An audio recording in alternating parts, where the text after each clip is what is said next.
Hello बच्चों, आज हम लोग पढ़ेंगे अणुसंख गुणधर्म के बारे में। अणुसंख गुणधर्म किसे कहते हैं?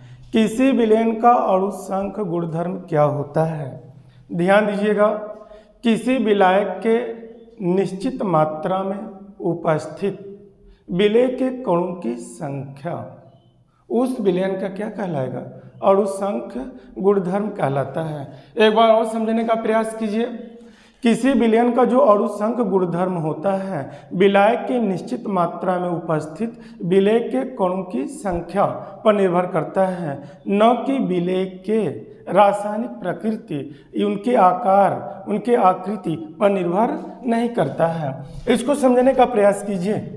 किसी विलयन का जो अणुसंख जो गुणधर्म होते हैं, किसी विलयन का अणुसंख गुणधर्म विलायक के निश्चित मात्रा में उपस्थित विलेय के कणों की संख्या पर निर्भर करता है, न कि उसके रासायनिक प्रकृति, आकार एवं आकृति पर निर्भर करता है।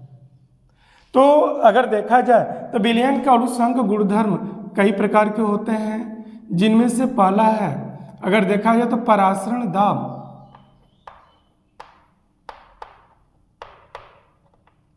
परासरण दाब है,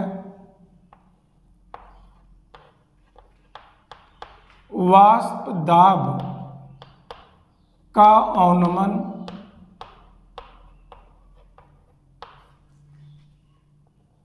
नंबर 3 दिखा सकते हैं क्वथनांक का उन्नयन,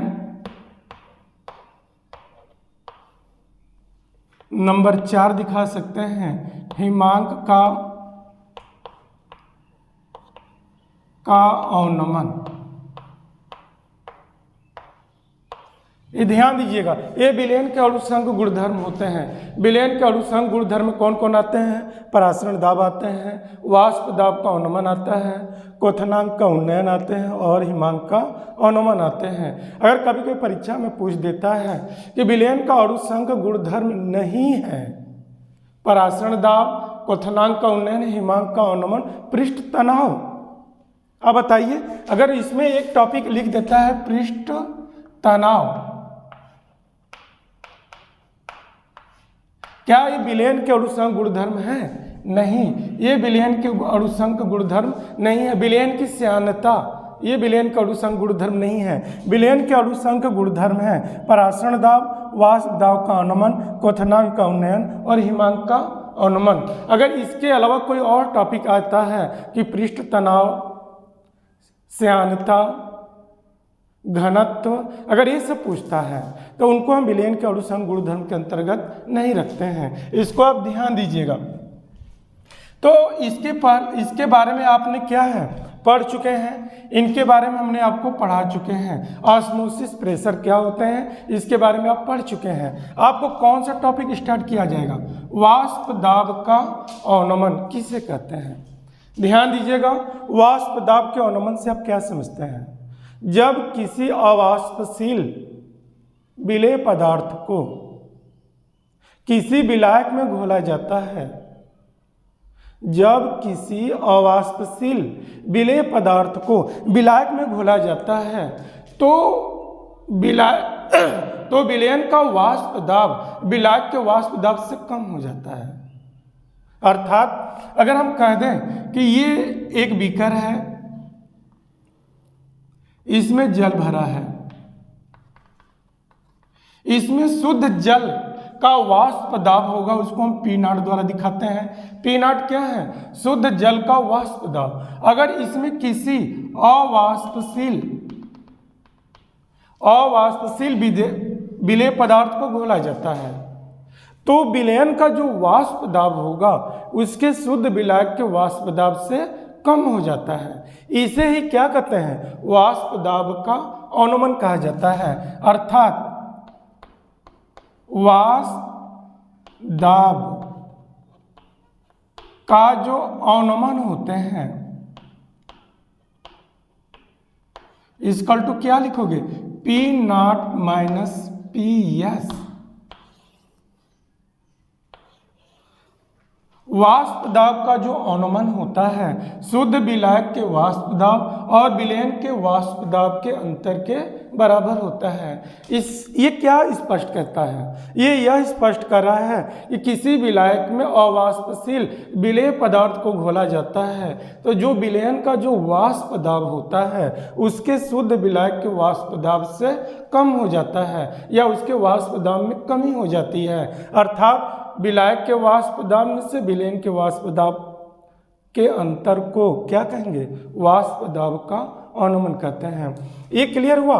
इसके पहले हमने आपको परासरण दाब के बारे में पढ़ा चुके हैं। परासरण दाब क्या होते हैं, इसके आधार पर विलयन कितने प्रकार के होते हैं और वांट हब के नियम भी हमने आपको बताए हैं। लेकिन आज हम पढ़ रहे हैं विलयन के अणु संख्य गुण का दूसरा टॉपिक वाष्प दाब का अनुमान। तो वाष्प दाब का अनुमान क्लियर हुआ? वाष्प दाब के अनुमान से क्या समझते हैं? ये वाष्प दाब का अनुमान विलयन के अणु संख्य गुण धर्म है। इसको एक बार समझने का और प्रयास कीजिए।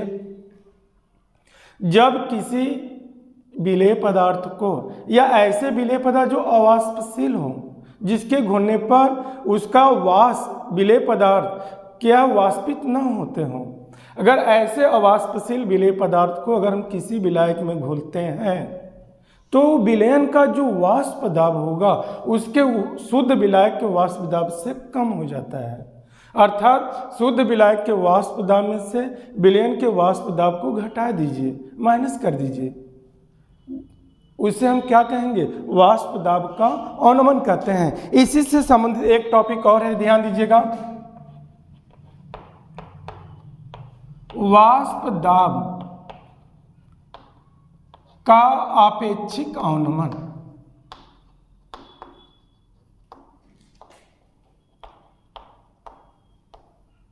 वाष्प दाब के आपेक्षिक अनुमान से क्या समझते हैं? ध्यान दीजिएगा। वाष्प दाब का जो आपेक्षिक अनुमान होता है वाष्प दाब के अनुमान तथा शुद्ध विलायक के वाष्प दाब के अनुपात को क्या कहते हैं?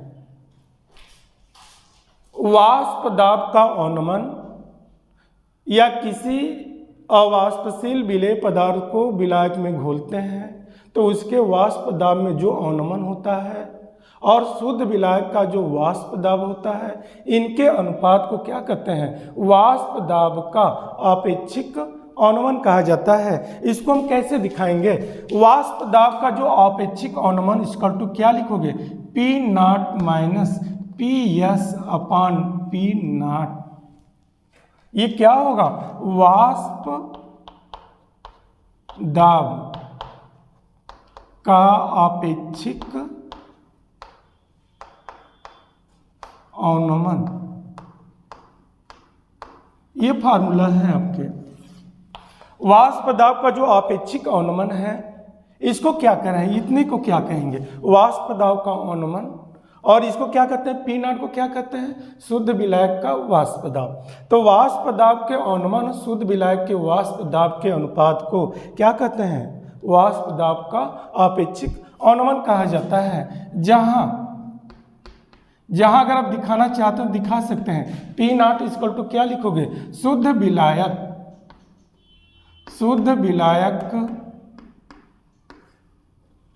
का वाष्प दाब और PS क्या है? विलयन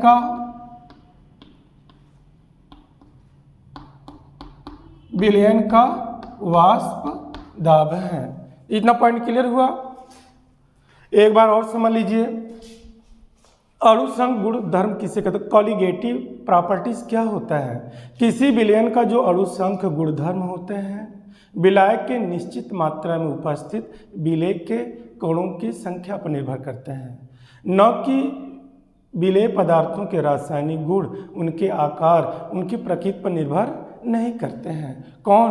विलयन का अणु संख्य गुणधर्म। विलयन के अणु संख्य गुणधर्म कई प्रकार के होते हैं जिनमें से आप देख रहे हैं परासरण दाब है, वाष्प दाब का अनुमान है, क्वथनांक का उन्नयन है, हिमांक का अनुमान है। तो वह परासरण दाब के बारे में हमने आपको उल्लेख कर दिया था। अब हम लोग पढ़े थे वाष्प दाब के अनुमान से अब क्या सीखते हैं। तो वाष्प दाब का अनुमान हमने क्या बताया अभी तक, किसी अवाष्पशील विलेय पदार्थ को किसी विलायक में घोला जाता है तो उस विलयन का जो वाष्प दाब होता है उसके शुद्ध वाष्प के वाष्प दाब से कम हो जाता है। अर्थात शुद्ध विलायक के वाष्प दाब में से शुद्ध विलयन के वाष्प दाब को शुद्ध विलायक के वाष्प दाब में से विलयन के वाष्प दाब को घटा दीजिए या अंतर कर दीजिए, जो प्राप्त होता है उसी को वाष्प दाब का अनुमान कहा जाता है। लेकिन यहाँ पर हमने आपको क्या बताया है, वाष्प दाब का अपेक्षिक अनुमान से आप क्या समझते हैं, तो क्या लिखेंगे, किसी देना जी यहाँ पर वाष्प दाब का जो अपेक्षिक अनुमान होता है विलयन के वाष्प दाब के अनुमान और शुद्ध विलायक के वाष्प दाब के अनुपात को वाष्प दाब का अनुमान और शुद्ध विलायक के वाष्प दाब के अनुपात को वाष्प दाब का अपेक्षिक अनुमान कहा जाता है। अर्थात वाष्प दाब का अपेक्षिक अनुमान इक्वल टू क्या लिखेंगे, P naught minus P S upon P not, जहाँ पी नॉट क्या है, शुद्ध विलायक का वाष्प दाब है, जबकि पी एस क्या है, विलयन का वाष्प दाब है। अब इसी से संबंधित एक नियम और पढ़ोगे, राउल्ट का नियम। राउल्ट के नियम से आप क्या समझते हैं, देखिए राउल्ट के नियम के बारे में अभी आप इसके बारे में देखेंगे। देखिए राउल्ट के नियम के बारे में आप पढ़ेंगे।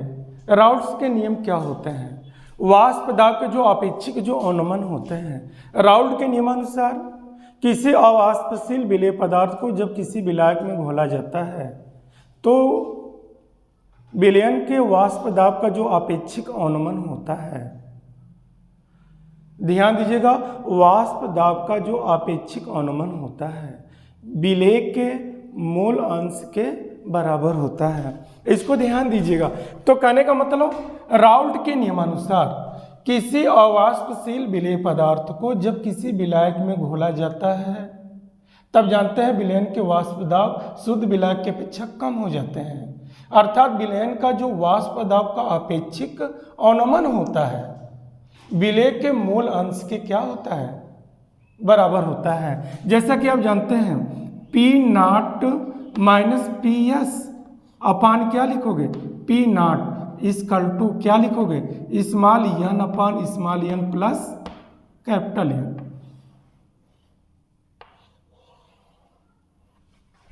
ये राउल्ट का नियम है। ये P naught minus P S upon P naught को क्या कह सकते हो, वाष्प दाब का अपेक्षिक अनुमान। इसको भी आप पढ़ चुके हैं, small N upon small N plus capital N. इसको क्या कहोगे, विलेय के मोलों की संख्या में से विलयन के कुल घटक के मोलों की संख्या का हमने भाग दे दिया तो पता चला कि ये विलेय का मूल अंश है। तो अर्थात किसी अवाष्पशील विलेय पदार्थ को किसी विलायक में जब हम घोलते हैं तो विलायक का वाष्प दाब दे रहे हैं जी, विलायक के वाष्प दाब की अपेक्षा विलयन का वाष्प दाब कम हो जाता है। अगर उसके कम वाष्प दाब में अगर शुद्ध विलायक के वाष्प दाब का हमने भाग दे दिया, डिवाइड कर दिया, तो ये जो अनुपात जो प्राप्त हुआ इसको वाष्प दाब का अपेक्षिक अनुमान कहा गया। यही वाष्प दाब का अपेक्षिक अनुमान जो होते हैं विलेय के मूल अंश के क्या होते हैं, बराबर होते हैं। इसी को क्या कहते हैं, राउल्ट का नियम कहते हैं। आप बताइए, जहां पी नॉट अभी आपने देखा, पी नॉट क्या है, शुद्ध विलायक का वाष्प दाब। पी एस क्या है, पी एस इक्वल टू क्या दिखाओगे, विलयन का वाष्प दाब। और स्मॉल एन क्या है, विलेय के मोलों की संख्या, विलेय के मोलों की संख्या। कैपिटल एन क्या है, विलायक के मोलों की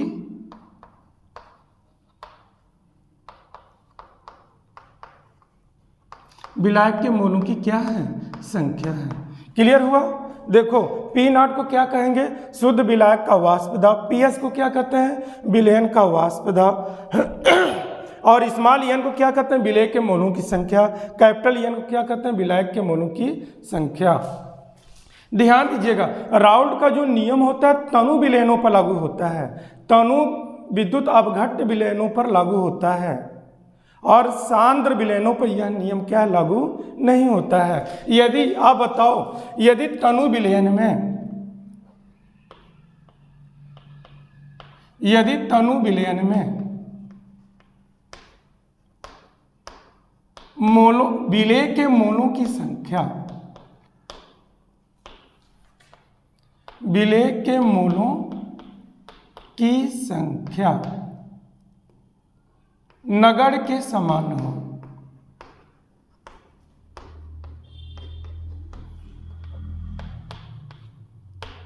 नगण्य के समान का मतलब होता है जो स्मॉल एन है less than less than less than less than less than less than capital N, अर्थात स्मॉल एन की जो वैल्यू होती है कैपिटल एन के अपेक्षा नगण्य के बराबर हो, अर्थात शून्य के बराबर हो। ऐसे स्थिति में क्या लिखोगे, small N plus capital N equal to क्या दिखाओगे, कैपिटल एन, और इसका मान इस फार्मूला में रख दीजिए।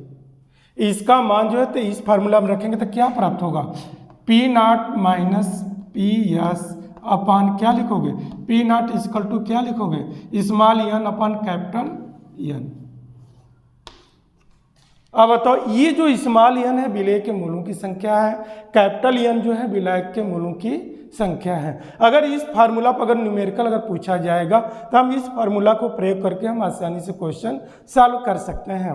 देन यहाँ पर जो हमने जो पॉइंट दिखाए हैं, स्मॉल जो एन की जो वैल्यू होती है कैपिटल एन के अपेक्षा क्या हो, बताइए, नगण्य के समान हो, अर्थात तनु विलयनों में विलय की संख्या या तनु विलयन में विलय के मोलों की संख्या नगण्य के बराबर हो, अर्थात कैपिटल एन की अपेक्षा इनका जो मान होते हैं शून्य हो। ऐसे स्थिति में एन प्लस कैपिटल एन का मान कितना होगा, कैपिटल एन हो जाएगा। आप बताओ स्मॉल एन क्या है, स्मॉल एन को हम क्या कह सकते हैं, विलय के मोल की संख्या, विलय के मोल की संख्या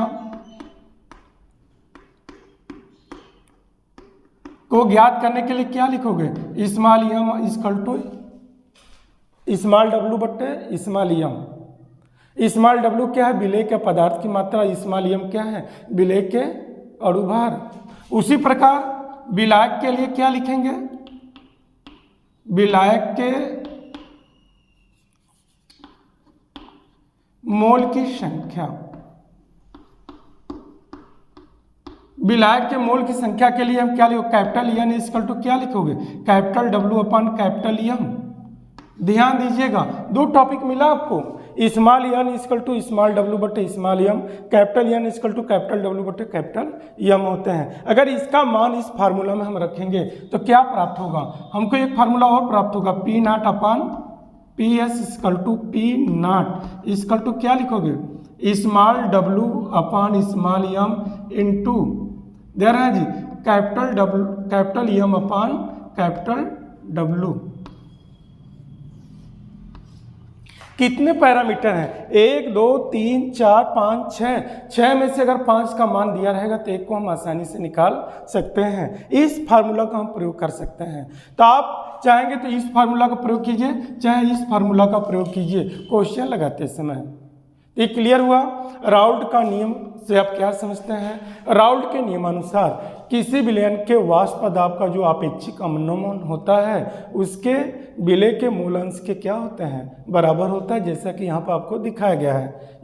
ये टॉपिक हमने आपको बताया है, यदि तनु विलयन में विलय के मूलों की संख्या नगण्य के समान हो, विलय के मूलों की संख्या नगण्य हो, तो ऐसी स्थिति में स्मॉल एन जो थे कैपिटल एन की अपेक्षा नगण्य माने जाते हैं, और इस कंडीशन में एन प्लस कैपिटल एन का मान जो है कैपिटल एन हो जाएगा।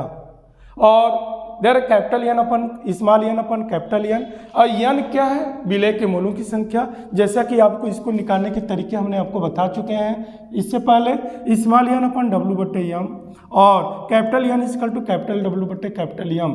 कैपिटल डब्ल्यू क्या है, विलायक के मात्रा, कैपिटल एम क्या है, विलायक के अणुभार। स्मॉल डब्ल्यू क्या है, विलायक की मात्रा। स्मॉल एम क्या है, विलायक के अणुभार। इन दोनों की सहायता से जब इन दोनों का मान इस फार्मूला में रखेंगे तो हमको एक फार्मूला और प्राप्त हुआ, P naught minus P S upon P naught equal to small W upon small M into capital M upon capital W. अब इसमें हम अगर 6 का मान 1 2 3 4 5 6 में से अगर 5 का मान अगर दिया है तो हम आसानी से 1 का मान ज्ञात कर सकते हैं। परीक्षा में आता है राउल्ट के नियम की सीमाएं लिखिए। राउल्ट के नियम की क्या सीमाएं हैं, क्या बाउंडेशन है राउल्ट का नियम। राउल्ट का नियम केवल दुर्बल विद्युत अपघट्ट विलयनों पर लागू होता है। ध्यान दीजिएगा, ऐसे विलयन जो तनु हो, ऐसे विलयन जो तनु होते हैं, पतले होते हैं, उन्हीं विलयन पर राउल्ट के नियम लागू होते हैं। अर्थात विद्युत अपघट्ट विलयनों के सांद्र विलयन पर राउल्ट का नियम पालन नहीं करता है। परीक्षा में आता है राउल्ट के नियम से आप क्या समझते हैं, इसकी सीमाएं लिखिए। इसका उपयोग कहाँ कर सकते हैं, इसका उपयोग देख रहे हैं जी, विलायक के वाष्प दाब ज्ञात करने में, विलयन के वाष्प दाब ज्ञात करने में, विलय या विलायक के अणुभार या उनकी मात्रा को ज्ञात करने में किया जा सकता है। जैसा कि यहाँ पर देख रहे हैं आप, यहाँ पर क्या है सीमाएं में हमने बताया अभी कि राउल्ट का नियम केवल तनु विद्युत अपघट्ट के विलयनों पर लागू होता है, न कि सांद्र विलयन पर। इसको आप जानते रहिए। तो अभी आपने देखा विलयन के अणुसंघ गुणधर्म के बारे में। 4 प्रकार के होते थे, परासरण दाब, वाष्प दाब का उन्नमन, क्वथनांक का उन्नयन और हिमांक का उन्नमन, जिनमें से 2 टॉपिक को आपको पढ़ा दिया। आपको पढ़ाएंगे क्वथनांक का उन्नयन, हिमांक का उन्नमन। जब इसको हम पढ़ा देंगे तो आपको इस चैप्टर में जितने भी न्यूमेरिकल हम आप आसानी से कर सकते हैं। तो वो क्वथनांक के उन्नयन, हिमांक के उन्नमन के बारे में हम आपको नेक्स्ट वीडियो में पढ़ाएंगे। जय हिंद।